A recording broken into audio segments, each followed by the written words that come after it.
Hello and welcome to today's edition of Velocity Kinetics. Well, today it's an edition of We Answer. We Answer.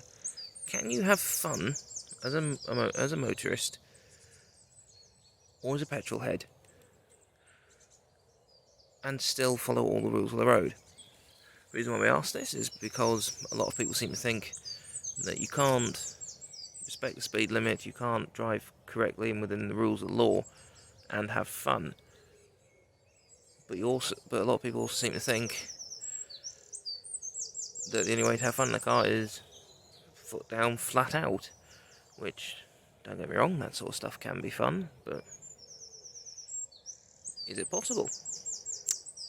And this isn't a question that was asked by anyone in particular, it was sort of a debate I was having with a colleague at work, so we'll answer it, shall we?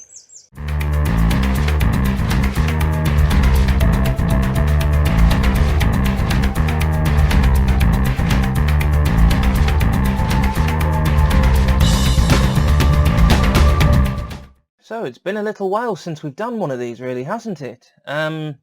So, we're on the We Answer, can you have fun within the speed limit? Now, Velocity Kinetics' official standpoint, and my own personal standpoint, is respect the rules of the road. But does that mean that you can't have fun? Excuse me, as you might have seen in one of the early introductions, I'm really tired, and I wish these were sponsored by these Starbucks Frappuccino things. Starbucks, if you're watching, sponsor me. You'll get at least one of these in every video, but who am I kidding? I got a better chance of getting a cheque for £1 million in the post. Unless it's Starbucks was paying me £1 million to sponsor them. Anyway, so can you have fun within the rules of the road? Now, a lot depends on where you live and what your attitude towards driving is. Now, the way you live, I'm just going to take the UK, but I imagine this will be very similar in a lot of places. But in the UK, a lot depends on whether you live near a town, whether you live near a city, or whether you're out in the countryside. And then a lot depends on when you live in the countryside as to what state the roads are in and how wide those roads are. And then what is around you within the countryside. Quite complicated. And then what I mean by your own attitude towards driving, this is whether you have a I don't give a fuck mentality towards driving and just floor it everywhere and don't pay attention to speed limits and things. Whether you don't actually like driving, which is perfectly acceptable. You might not like driving at all, so going from A to B is all you care about, and getting any pleasure out of it is not something that you care for. You might be the sort of person who likes driving, but when you got your mates, you got your tunes, going somewhere nice, somewhere fun, and who the hell doesn't like doing that? Or whether it's a family holiday or what have you, that sort of thing is fun. Or whether you're like me and love the technical challenge of driving. Now, I am going to try and stay objective with this. The argument to say you can't have fun within the rules of the road, there was a lot to be said for it, because if you follow the rules of where the white lines are on the road and things, it can be hard to attack a corner as hard as you would like to attack it. It can be hard to, especially if it's a hard corner and a long straight, it's natural just to want to put your foot down and just keep running up the revs, running up the speedo, running through your gears until you max out, and then you got to start scrubbing the speed off for the next corner.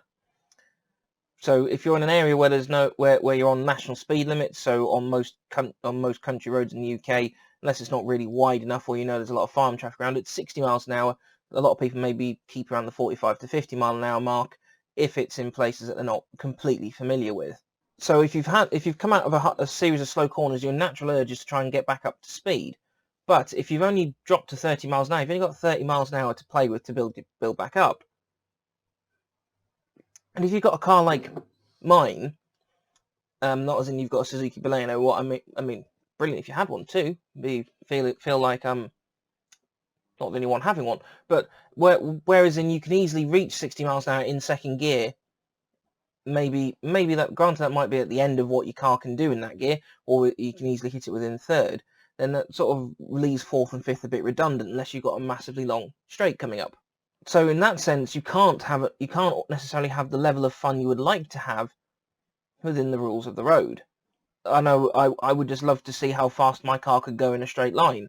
The official Suzuki official statistic was 127, which is why I bought the car, not because it could do 127 miles an hour, but because my Swift before it could only do 109, and that meant the gears were all slightly wrong, and it was revving for my liking, too much in fifth gear at 70 miles an hour, and so on and so forth.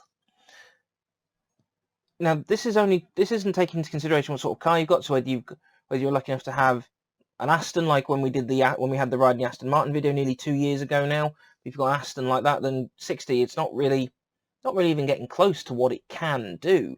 And that's just as much as I love the Aston Martin Vantage, it's not the greatest sports car, and there's a hell of a lot more above it. So whether you're going on to bigger fish like 911 turbos, whether you're going onto your supercars like your Lambos, your Ferraris, whether you're going to the Vantage's big brother and going onto the DB series or more, or if you're going to go to the other side of the pond and looking at Corvettes, or you see where I'm heading. If you've only got sort of an average car, whether it's an average hatchback or average saloon, maybe one that you've been able to pick up fairly cheap, but that's got a bit of performance, there's only so much you can use it for. So you have all these cars that could do a lot more, but the rules of the road restrict them heavily. And like I said, a big one for me is if there's a corner coming up, if you start to wash wide, you've got to take your speed off to stay within the white lines, because you don't know what's coming around the other corner. You might be halfway through attacking a corner and someone's having the same idea coming the other way, although in theory, because on their outside of the corner, they shouldn't need to be washing wide. That's assuming that you're on the inside going that way and they're on the outside coming that way. That's obviously how I mean that. And then obviously you get into the complication of speed cameras and speed task forces and anti-social driving measures, and then just simple things like school areas and things like that. Now, obviously, we're not saying belt at 90 miles an hour through a school area, not unless there's some particularly annoying little shits around there. Kidding, just kidding. You need to do 20 through there until otherwise signposted. As for, can you have fun within the speed limit? Well, yes, actually you can. Because depending on where you are, you might not even be able to get up to 60 miles an hour before you need to start slowing down for the next corner. I know when Sarah and I, when we've been up to Ayr in Scotland, this is coming from when we lived in Middlesbrough and when we lived in South Shields. The route from there, when you start getting into it, when you're in Scotland, a lot of the villages, there's not a lot of places you can actually sit at 60 miles an hour in fifth gear for a long length of time. You might own some places you're talking that sort of thing for about a minute and a half, which some people might say, well, that's still quite a long time. Yes, it is a very long time, and if you're doing that in fourth or third, then that would not be doing your car any favours. But then you've got to start coming back down your gears, and you've got to start slowing down, scrubbing the speed off, ready to take the next corners. And then if you live in glorious places like the Peak District in Cumbria, my friend Mikey was telling me and has told me about some fantastic driving roads around there, which I would love to do. And he and I, years ago, we had an idea where we were going to hire an F430 and a Lamborghini Gallardo, and we were going to floor it through there, sort of a mini camping trip. But a 10 grand deposit for a 430 and a 12 grand deposit for a Lambo at the time, that just could not happen. Bearing in mind we were both students without driving licenses. Then we lowered the goal to a Mitsubishi Evo and a Subaru Impreza. That was both the Rally Boy versions, and still needed 8 grand just for deposits to hire them to do that sort of thing. But that makes some fantastic Velocity Kinetics footage, and maybe we can make that happen, especially if you donate to the PayPal link that's on the start and end of the video. Oh, that's just my brother messaging me. But anyway, if you live in places like that where there's a lot of corners and camber and hidden dips and bumps, you can't really get beyond 60 miles an hour anyway. Now, what I was talking about earlier is depending on where you actually are in the UK. If, for instance, you live in places like some places in Suffolk, I'm just using my own experiences from living and driving around Suffolk, some of the roads are not in the greatest of conditions. because of the farm traffic and the HGVs that go through. HGVs have got to pick up the supplies from the farms, deliver supplies for the farms, or sometimes they're just trying to take a shortcut without having to go through areas that have roundabout after roundabout after roundabout, which I'm sure if I was an HGV driver, I probably would look at doing something the same. Or when my family lived in Lincolnshire, some of the roads, they're in poor condition because the soil's soft, the roads are wearing out, and a lot of HGVs and farm traffic running around there. So again, you could maybe go at 60 miles an hour, but unless you want to be, you don't want to be going at 60 miles an hour. But can you have fun? Well, yes, I think, because if you're looking to try and work on a lot of the basics, like your heel and toe braking, your engine braking, your speed match, your rev match, or just trying to find the fastest line through the corner, actually, you don't need to break the speed limit, especially if you just love the technical challenge. And if you just love driving around with your mates and having some tunes on and not driving antisocially as in revving loud and banging honking horns and things like that, then of course you're having fun within the speed limit. If your idea of fun driving is driving with your family, then of course you're going to have fun within the speed limit. You're not going to put them in danger. So can you have fun within the speed limit? Ultimately, yes, I believe you can. And you can make whatever argument you want for it's not fun, it's boring, it's dull. You've just got to change your mindset towards it. If you want to fly around like nobody's business and find an abandoned runway, get that out your system. Or go on a track day, get it out your system. If you want to have fun within the rules of the road, it's doable. Very doable. Pick your moment, but it is doable, which we are now going to demonstrate.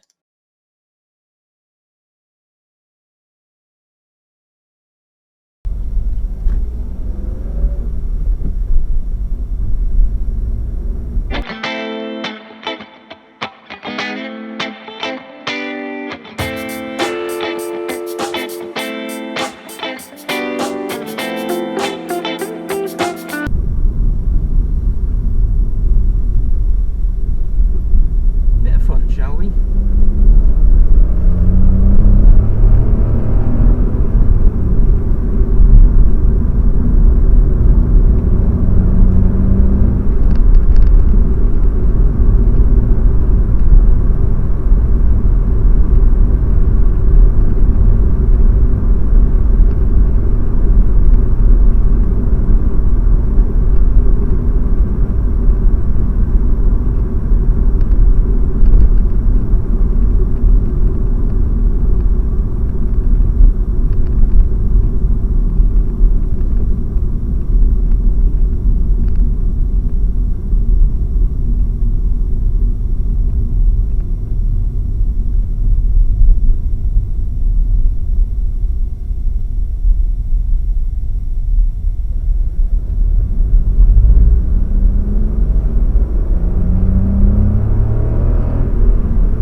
enjoyed this video.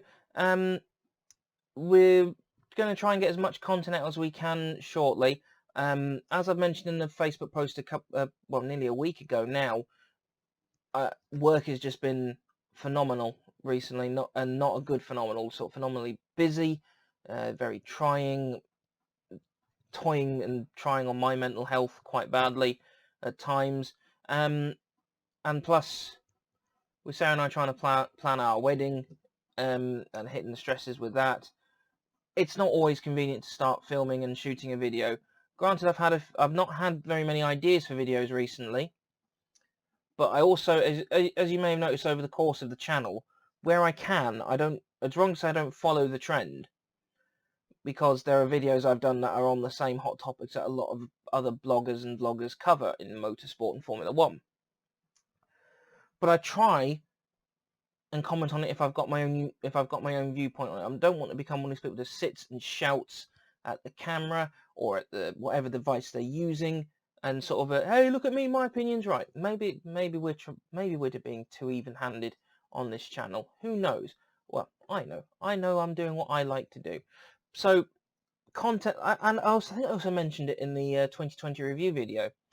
We're not going to quite get as much content out this year. That's just a given. Especially, for instance, Sarah and I, when we get married, we're going on honeymoon. There's 2 weeks in May that are just completely gone anyway, and the lead up to the wedding, which is another 2-3 weeks. You know, there's going to be at least a 5-6 week period where nothing gets filmed. Whether my brother does anything, maybe, or whether we collaborate on something, I don't know. But, you know, we are still here. We are still doing stuff. Russ might even post something shortly. But anyway, look after yourselves. Drive safe. Everyone wants to get home. No matter whether you're having fun within the speed limit or whether you're going to be a dick and ignore it, all the rules of the road. Remember, #everyone wants to get home. And we'll see you next time.